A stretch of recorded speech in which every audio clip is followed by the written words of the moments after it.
તો દોસ્તો સ્વાગત છે ફરીથી એકવાર આપ સૌની પોતાની ચેનલ ખેડૂત ઓનલાઈન પોઈન્ટમાં। તો દોસ્તો વિડીયોની અંદર હું આપ સૌને જણાવવાનું છું મહત્વપૂર્ણ માહિતી કે બે ભાઈઓના નામે જમીન ચાલતી હોય અથવા તો વધારે ભાઈઓના નામે જમીન ચાલતી હોય તો તે ભાઈઓ ક્યારે ભાગ પાડી શકે, ક્યારે પોતાના ખાતા છે તે અલગ પાડી શકે, તેના વિશેની મહત્વપૂર્ણ માહિતી હું આપ સૌને જણાવવાનું છું। એટલે કે દોસ્તો કેટલા વીઘા જમીન હોય તો ભાઈઓ છે તે તેમના અલગ ખાતા પડી શકે છે, તેમના વિશેની મહત્વપૂર્ણ માહિતી આપ સૌને જણાવવાનું છું। વિડીયોને શરૂ કરતા પહેલા દોસ્તો હું આપ સૌને જણાવી દઉં કે જો આપ સૌ અમારી ચેનલ ખેડૂત ઓનલાઈન પોઈન્ટ પર નવા છો તો ફટાફટ અમારી ચેનલને સબસ્ક્રાઇબ કરી લો, જેના લીધે આવી જ મહત્વપૂર્ણ માહિતી આપ સૌને આ ચેનલના માધ્યમથી મળતી રહે। તો ચાલો દોસ્તો આજના વિડીયોને શરૂ કરીએ।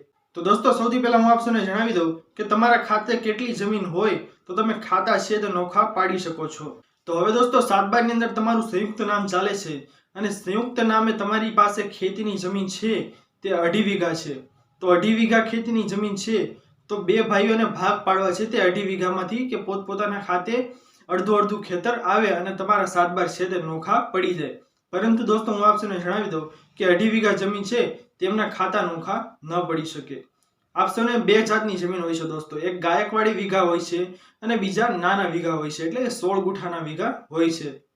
હવે ગાયકવાડી વીઘા હોય દોસ્તો તો તેમાં તમારે બે ભાગ પાડવા હોય તો મેક્સિમમ તમારી પાસે 4 વીઘા જમીન હોવી જોઈએ, એટલે કે બે વીઘાના બે ભાગ પડી શકે। અને જે નાના વીઘા હોય છે દોસ્તો એટલે કે 16 ગુઠાના વીઘા, તેની અંદર તમારી પાસે મિનિમમ જમીન હોવી જોઈએ કેટલી? 5 વીઘા જમીન, કારણ કે 2.5 વીઘાના બે કટકા પડી શકે।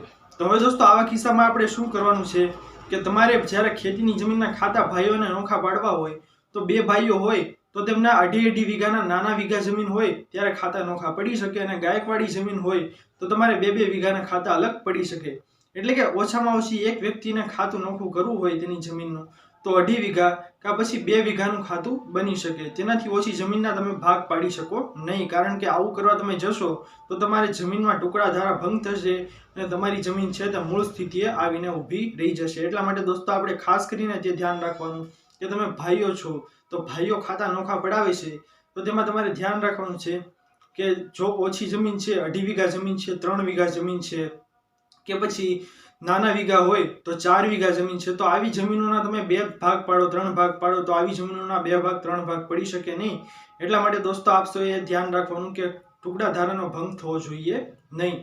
અને બીજી વસ્તુ દોસ્તો કે તમારે જમીન છે તેમના ભાગ પાડવા હોય તો વધારે જમીન હોવી જોઈએ, એટલે કે 10 વીઘા જમીન છે તેના બે ભાગ પાડવા હોય તો 5-5 વીઘા બે ભાઈઓના ખાતામાં આવી તો તેવી જમીનોના ખાતા અલગ પડી શકે। પરંતુ સરકારે ક્રાઇટેરિયા નક્કી કર્યો છે કે એટલા વીઘા જમીનથી ઓછી જમીનના ટુકડા પડી શકે નહીં, એવું થાય તો ટુકડા ધારાનો ભંગ થાય છે તો આપ સૌને ખબર છે। એટલા માટે દોસ્તો આવું ક્યારેય કરવું નહીં। અને બીજી એક મહત્વની વાત દોસ્તો કે તમે તમારું ખેતર વેચતા હોય, દાખલા તરીકે કોઈ વ્યક્તિ પાસે 4 વીઘા જમીન છે, હવે 4 વીઘામાંથી તેમને તો પોતાની અડધી જમીન છે તે વેચાણથી આપી છે કોઈ વ્યક્તિને, અને નાના વીઘા જમીન છે તો તે બિચારા વેચાણ કરી દે છે, વેચાણ દસ્તાવેજ કરી નાખે છે, ત્યારબાદ નોંધ પડવાનો ટાઈમ આવે છે ત્યારે તેમની નોંધ નામંજૂર થાય છે। શા કારણે? કારણ કે તેઓએ ટુકડા ધારાનો ભંગ કર્યો છે।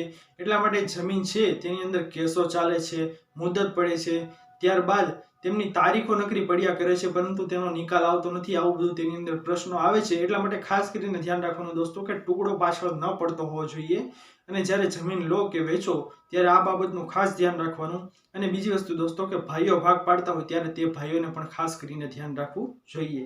દોસ્તો આ મહત્વનો વિડીયો હતો, આપ સૌને પસંદ જો આવ્યો હોય વિડીયો તો વિડીયોને લાઈક કરવાનું ભૂલતા નહીં। ચેનલ પર નવા આવ્યા હોય તો અમારી ચેનલ ખેડૂત ઓનલાઈન પોઈન્ટને સબસ્ક્રાઇબ કરી અને બાજુમાં આપેલા બેલ આઇકનને પણ પ્રેસ કરી દેજો, જેના લીધે આવી જ મહત્વપૂર્ણ માહિતી આપ સૌને આ ચેનલના માધ્યમથી મળતી રહે। તો દોસ્તો મળીએ હવે પછીના વિડીયોમાં, ત્યાર સુધી જય હિન્દ અને વંદે માતરમ।